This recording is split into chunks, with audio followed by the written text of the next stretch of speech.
Good morning সবাইকে, শুভ আম্বাবুচির শুভেচ্ছা।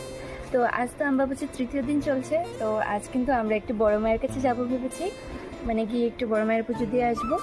তো এখন কিন্তু আমার এই নিয়ে দুবার স্নান হয়ে গেছে, মানে সকালে উঠে একবার স্নান করেছি, তারপর ঘরে বিভিন্ন কাজ টাজ রান্না বাড়া করে এখন আবার স্নান করে এসেছি। দেখতে পাচ্ছি চুলগুলো এখনও ভেজা রয়েছে।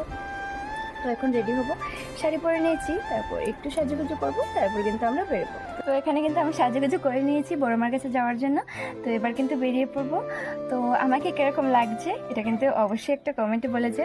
বৃষ্টি ছাড়া তো অম্বুবাচী অসম্পূর্ণ। তো আমরা বাড়ি থেকে বাজারে আসতে আসতে কিন্তু এখানে অলরেডি ঝিরিঝিরি বৃষ্টি পড়া স্টার্ট হয়ে গেছে। তারপর আমরা মায়ের জন্য একটু মিষ্টি নিয়ে নিচ্ছিলাম, মানে মায়ের প্রসাদ। যে এখানে কিন্তু আমরা কালীবাড়িতে চলে এসেছি। এসে কিন্তু আমি আমার মহাদেবকে প্রথমে প্রণাম করে নিচ্ছি মন ভরে। তারপর কিন্তু আমার শাশুড়ি মা এখানে আমাদের ভোগটা একটু রেডি করে নিচ্ছে। আর তারপর দেখো এখানে কিন্তু আমি অঞ্জলি দিতে দাঁড়িয়ে গেছি, ওদিকে কিন্তু আমার শাশুড়ি মাও দাঁড়িয়েছে, শাশুড়ি মাকে দেখা যাচ্ছে না ভিডিওতে। আর এখানে দেখো কতটুকু পরিমাণে ভিড় হয়েছে আজ কালীবাড়িতে, যেমন রাজ্যের মানুষ চলে এসেছে এরকম লাগছে দেখতে। এই গরমের মধ্যে মানে কি বলবো, প্রচন্ড পরিমাণ রোদ দিয়েছে আজ।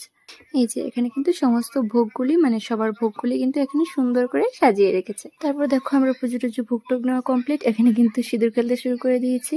এই যে আমাকে কিন্তু আমার শাশুড়ি মা, আমার মা সবাই মিলে সিঁদুর দিচ্ছে। এখানে এই যে আমার মা আমাকে সিঁদুর দিচ্ছিল। তারপর দেখো এখানে আমি আমার শাশুড়ি মাকে, তারপর আমার মাকে কিন্তু ভরে ভরে সিঁদুর পরিয়ে দিচ্ছিলাম।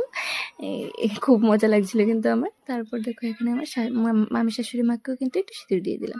তারপর এখানে সবাই মিলে কিন্তু বেশ মজা করে সিঁদুর টিঁদুর খেলে বাড়ির দিকে রওনা দিয়ে দিয়েছি। তো এইমাত্র কালীবাড়ি থেকে এসে এখানে একটু বসেছি, মানে বাড়িতে এসে অবস্থা তো খারাপ, দেখে বুঝতে পারছো গরমে। তো এখন একটু আমি ফ্রেশ হবো, আবার স্নান করবো। এই নিয়ে 3বার হবে স্নান করা, তারপর একটু রেস্ট নেব। তো তোমরা ভিডিওটা লাইক কমেন্ট শেয়ার করে দাও। দেখা হচ্ছে নতুন কোনো ব্লগের সাথে। টাটা।